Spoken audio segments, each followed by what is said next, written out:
말씀 보시겠습니다. 말씀은 히브리서 11장 1절과 2절 말씀입니다.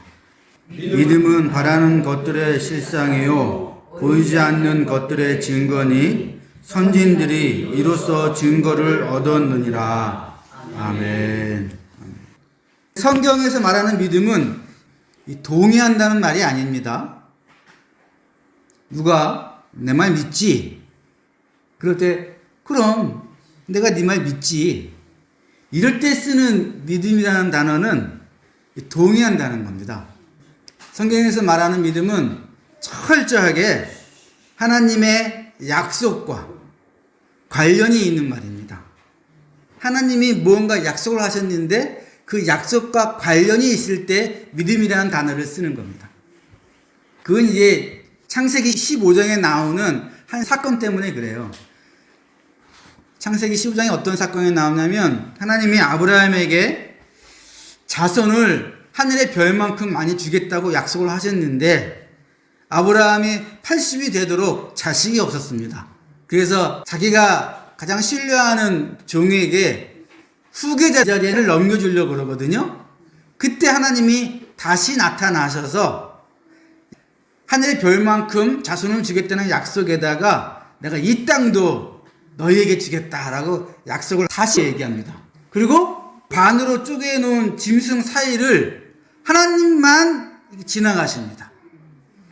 이게 그 당시에는 일종의 맹세였어요. 내가 어떤 약속을 했는데 이 약속을 안 지키거나 못 지키면 이렇게 반으로 쪼개지겠다. 그런 맹세의 서약이었습니다. 근데 거기를 하나님만 지나가십니다. 이 말이 무슨 말입니까? 하나님이 약속하셨으니까 끝까지 책임지시겠다는 말씀입니다. 그 이후로 믿음은 하나님이 약속하신 것을 하나님이 반드시 끝까지 지키신다는 것을 믿는 겁니다. 그리고 나는 이제 하나님께서 끝까지 그 약속을 지키실 테니까 하나님께 순종하고 충성을 다하겠다. 그래서 사도 바울은 전도할 때 항상 믿음이라는 단어와 순종이라는 단어를 한 쌍으로 씁니다. 내가 복음을 전하는 것은 믿어 순종케 하려는 것이다. 이거는 떼려야 뗄 수 없는 한 단어입니다. 믿어 순종한다. 오늘 본문을 보면 바로 이 믿음이 있으면 우리가 바라는 것의 보증서가 되고 눈에 보이지 않는 것들의 증명서다. 실상은 보증서, 증거는 증명서라는 겁니다. 지금 우리에게 주어진 약속이 눈에 보이지 않아요. 그죠? 일단 부활의 약속. 그 다음에 그 부활한 몸으로 새하늘과 새 땅에서 왕같은 제사장으로 살 약속. 이게 우리가 받은 약속입니다. 근데 이게 당장 안 보여요.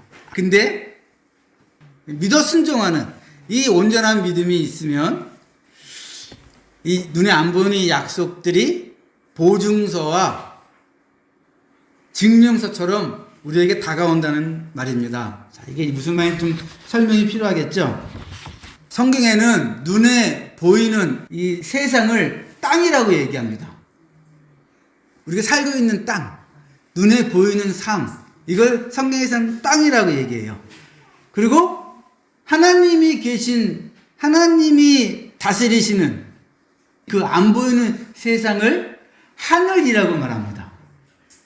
그러니까 여러분, 성경에서 하늘 이렇게 나오면 낮에는 구름이 떠다니고 밤에는 별이 떠 있는 이 하늘을 성경에서는 하늘이라고 되는 게 아니에요. 성경에서 하늘 그러면 하나님이 계신 차원, 그 차원을 하늘이라고 얘기하는 거예요. 그리고 우리가 있는 이 차원은 땅이라고 얘기합니다. 근데 우리가 있는 이 땅의 차원하고 하나님이 계신 이 하늘의 차원은 멀리 떨어져 있는 게 아닙니다. 이게 같이 있고요. 겹쳐 있습니다. 이게 잘 이해는 안 되는데 성경은 그런 식으로 쓰고 있는 거예요. 우리가 맨날 하늘 그럴 때 저 우주 너머 어딘가에 하나님이 계신 곳이 있어서 이 땅하고 저 우주 너머에 있는 하나님하고는 멀리 떨어져 있는 것처럼 오해하시는데 그런 게 아니고, 여러분 우리가 우주를 봐도 눈으로 보이잖아요. 그건 다 땅의 차원이라고요. 하늘은 뭐다? 하나님이 계신 차원인데 안 보입니다. 근데 이게 멀리 떨어져 있는 게 아니라 지금 여기에 이 땅과 하나님의 계신 하늘의 차원은 겹쳐져 있습니다. 같이 있어요. 그리고 하나님이 우리의 눈을 열어주시면 하늘 차원이 보입니다. 성경에 자주 나오죠. 창세기에 야곱이 자기 형을 속인 다음에 죽을까봐 도망치지 않습니까? 도망치다가 노숙을 하는데 그때 하나님이 야곱의 눈을 열어주십니다. 야곱이 보니까 사닥다리가 땅 위에 서 있는데 그 꼭대기가 하늘에 닿았고, 이거는 하늘이 아니라 하나님 차원에 닿았고, 또 본즉 하나님의 사자들이 그 위에서 오르락내리락 하고, 또 본즉 여호와께서 그 위에 서서 이르시되, 예, 야곱은 못돼 먹은 인간이에요. 형도 속여먹고 아버지도 속여먹고. 근데 그 못돼 먹은 야곱을 하나님이 택하셨어. 그래서 눈을 딱 뜨니까 이 땅에서 하늘 차원을 봅니다. 열왕기하 6장에 유명한 선지자 엘리사가 나오는데, 하루는 엘리사가 사는 성에 아람 군대가 와서 이렇게 쏙 휘어쌉니다. 근데 그 엘리사의 사환이 그걸 보고서 죽을까봐 겁을 덜컥 내죠. 그래서 이거 어떡합니까? 이러고 있을 때 엘리사가 뭐라고 얘기하는지 잘 들어보세요. 두려워하지 말라. 우리와 함께한 자가 그들과 함께한 자보다 많으니라 하고 기도하여 이르되, 여호와여 원하건대 그의 눈을 열어서 보게 하옵소서 하니, 여호와께서 그 청년의 눈을 여심해 그가 보니 불말과 불병거가 산에 가득하여 엘리사를 둘렀더라. 그죠? 땅과 하늘은 멀리 있는 게 아니라 겹쳐 있는데 우리는 못 보고 있는 겁니다. 신학에서 아주 유명한 사건이 여러 번 나와요. 예수님이 가장 사랑하는 제자 베드로와 요한과 야고보를 데리고 산에 올라가서 기도를 합니다. 제 아들은 기도 안 하고 졸지요? 근데 졸다가 문득 깨니까 예수님의 얼굴에 해같이 환하고 그 입으신 옷도 빛처럼 하얘졌습니다. 그리고 보니까 모세와 엘리야가 함께 있는 걸 봅니다. 변화산 사건이라고 유명한 사건 아닙니까? 요한계시록 4장과 5장에 가면 그 요한의 눈을 다시 열어서 하늘 차원을 다시 보여줍니다. 하나님이 보좌에 앉아 계시고 그 주변에 네 생물이 지키고 있고, 또 그 사이에 예수님이 계시고, 그 주변을 둘러서 24명의 장로들이 보좌의 금멸관을 쓰고 앉아 있고, 이렇게 하나님의 보좌, 예수님, 네 생물, 그리고 24명의 장로들 주변을 수천만의 천사들이 둘러싸여져 있는 것을 보여줍니다. 이게 요한계시록 4장과 5장의 장면인데 사람들이 이거 오해했어요. 이게 천국의 모습인가? 아닙니다. 천국의 모습이 아니고 지금도 하늘 차원에서는 그 모습이 있는 거예요. 그 하늘 차원은 멀리 있는 데가 아니라 우리와 겹쳐져 있는데 우리는 못 볼 뿐입니다. 근데 보여주시면 보는 거예요, 그걸. 그래서 예수님께서 부활하신 다음에 승천하시잖아요. 승천한다 그러니까 사람들이 저 구름 넘어 저 하늘 넘어가시는, 이렇게 오해하잖아요. 그게 아니에요. 눈에 보이는 하늘은 아무리 멀리 있어도 우리 차원이야. 예수님은 그렇게 하늘로 둔둔 떠가신 게 아니라 하나님 차원으로 넘어가신 거예요. 천자를 하늘 차원으로 오해해가지고 둥둥둥둥 이렇게 생각하시면 안 돼요. 무조건 성경에 나오는 하늘은 하나님 차원인데 우리 땅의 차원과 항상 같이 겹쳐 있지만 우리가 못 볼 뿐이다. 이해하셨죠? 근데 여러분, 신기한 일이 벌어지죠. 예수님이 십자가에 달리셨을 때 하나님이 보좌를 상징하는 지성소를 가리고 있던 휘장이 쫙 쓰여집니다. 예수께서 큰 소리를 지르시고 숨지시니라. 이에 성소 휘장이 위로부터 아래까지 찢어져 둘이 되니라. 갑자기 하나님의 차원과 인간의 차원을 가로막고 있던 것이 찢어졌어요. 그러면 무슨 말입니까? 이제 하나가 된 거다. 너희가 있는 곳과 하나님 계신 곳이 비록 보이지는 않지만 통하고 있다라는 사인으로 그 지성소의 휘장이 쫙 찢어지는 겁니다. 그 후로 하나님이 우리에게 하나님 계신 그 차원과 우리가 있는 이 땅의 차원을 서로 이렇게 통할 수 있는, 열 수 있는 방법을 3가지 알려주셨습니다. 첫 번째가 성령을 주신 겁니다. 성령. 오순절날 성령이 우리한테 오셔서 우리 안에서 하나님 차원과 땅의 차원이 연결됩니다. 자, 이제 같이 읽어보시겠습니다. 오순절날이 이미 이름에 그들이 다 같이 한 곳에 모였더니 호련히 하늘로부터, 이 하늘은 저 하늘이 아니에요. 우리가 같이 겹쳐 있는데 눈에 안 보이는 하나님 차원의 그 하늘로부터 급하고 강한 바람 같은 소리가 있어 그들이 앉은 온 집에 가득하며 그들이 다 성령의 충만함을 받고 성령은 너희와 함께 거하시며 또 너희 속에 계시겠습니다. 그날에는 내가 아버지 안에 너희가 내 안에 내가 너희 안에 있는 것을 너희가 알리라. 이게 갑자기 겹쳐지죠. 하나님이 눈을 뜨게 하셔야만 간신히 볼 수 있었던 그 하늘 차원이 갑자기 우리 안에서 겹쳐집니다. 성령님 때문에. 이게 첫 번째 하늘 차원과 우리 땅 차원이 연결되게 하는 하나님 주신 방법입니다. 두 번째 방법이 있어요. 두 번째 방법은 성도가 교회로 모여서 예배를 드릴 때 그때 땅 차원과 하늘 차원이 겹쳐지고 열려집니다. 여러분, 이 예배가 그래서 얼마나 중요한지 제가 예배를 아무리 강조해도 부족하지만 이 이유 때문에 그렇습니다.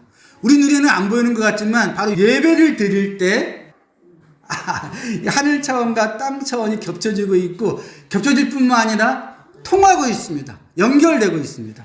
이것도 성경에 나와 있으니까 같이 한번 읽어보시겠습니다. 하늘에 있는 것이나, 이 하늘은 뭐죠? 하나님 차원과 땅에 있는 것이 다 그리스도 안에서 통일되게 하려 하심이라. 또 만물을 그의 발 아래 복종하게 하시고 그를 만물 위에 교회의 머리로 삼으셨느니라. 교회는 그의 몸이니 만물 안에서 만물을 충만케 하시는 이의 충만함이니라. 여러분, 한 명이 모였든 두 명이 모였든 같이 모여서 예배드리는 장소는 무조건 다 교회입니다. 근데 여러분, 교회의 머리는 예수 그리스도고 우리는 교회의 몸인데 교회로 모여서 예배를 드릴 때 하나님 차원과 땅의 차원이 다 통일된다는 거예요. 하늘이나 땅이. 이는 이제 교회로 말미암아 하늘에 있는 통치자들과 권세들에게 하나님의 각종 지혜를 알게 하려 하심이라. 그래서 교회에서 예배 드려서 하늘 차원의 문을 열고 밖에 나가서 증거하는 겁니다. 세 번째, 하늘과 땅 차원을 연결시키는 세 번째 주신 게 있어요. 그게 뭘까요? 그게 성찬식입니다. 읽어보겠습니다.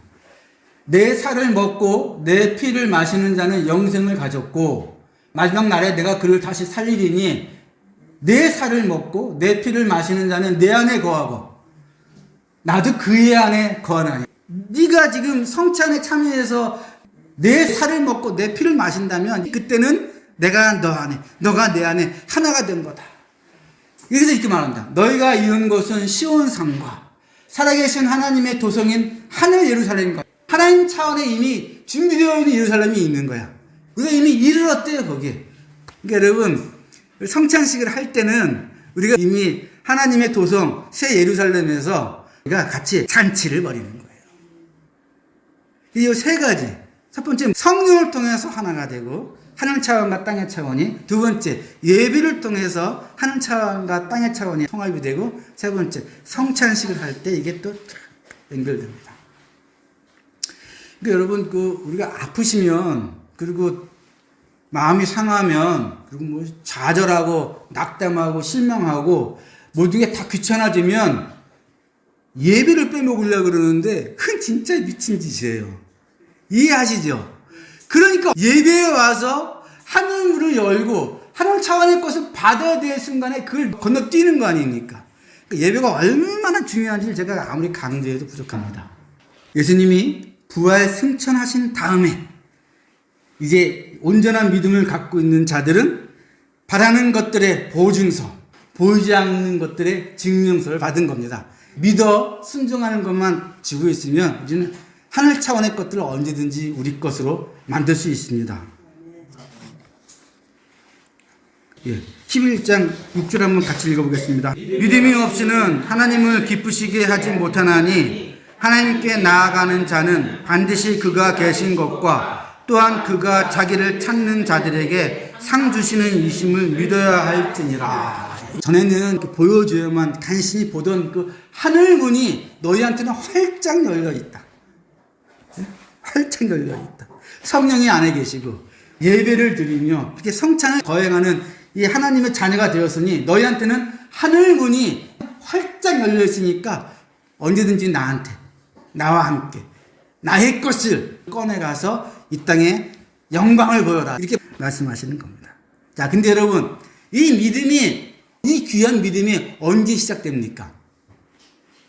세례를 통해서 시작됩니다. 세례가 뭐냐? 한 인간이 하나님의 존재를 이제 인식을 하고 하나님의 약속을 믿은 다음에 예수님이 주신 구원의 선물도 이렇게 받아들여서 지금부터 믿어 순종함으로 하늘 차원의 것을 내 것을 삼겠다라고 고백하는 의식이에요. 기가 막힌 의식이죠. 그래서 믿음은 세례식과 더불어 시작되는 겁니다.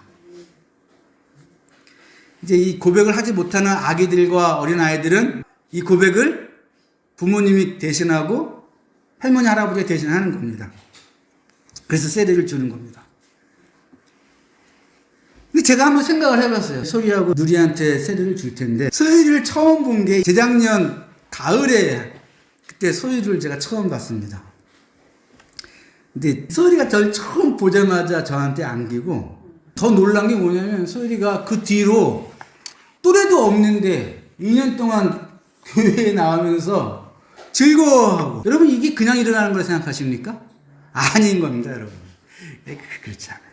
그게 이미 믿음으로, 우리들의 믿음으로 하늘문이 열리고 하늘에서 축복이 임한 겁니다. 누리도 마찬가지죠. 어떤 일들이 있었을지 우리는 다 몰라요. 근데 여하튼 이 자리에 나와서 세례를 받는다는 건 이미 하늘문이 열리고 기적이 시작된 겁니다. 결국 우리 성도의 신앙생활이란 딴 거 없습니다. 그 믿어 순종함으로 충성을 다할 때 눈에 보이는 삶, 땅의 차원하고 겹쳐져 있는 이 하늘문이 열려서 비록 보이지는 않지만 그 안에 있는 하나님의 영광과 축복을 이 땅에 끌어내서 그것을 주변에 보이며 사는 것. 그게 우리의 성도의 삶입니다. 예배를 드리며 성찬식을 행할 때마다, 그리고 성령님을 의지하여 기도하시고 순종하실 때마다, 와, 지금 하늘문이 열리고 있구나, 이런 느낌을 가지시고 믿어 순종하신다면 그 보증과 증명서를 우리가 손에 쥐고서 사는 것처럼 사실 수 있을 겁니다. 그런 축복을 누리시기를 주의 이름으로 간절히 축원합니다.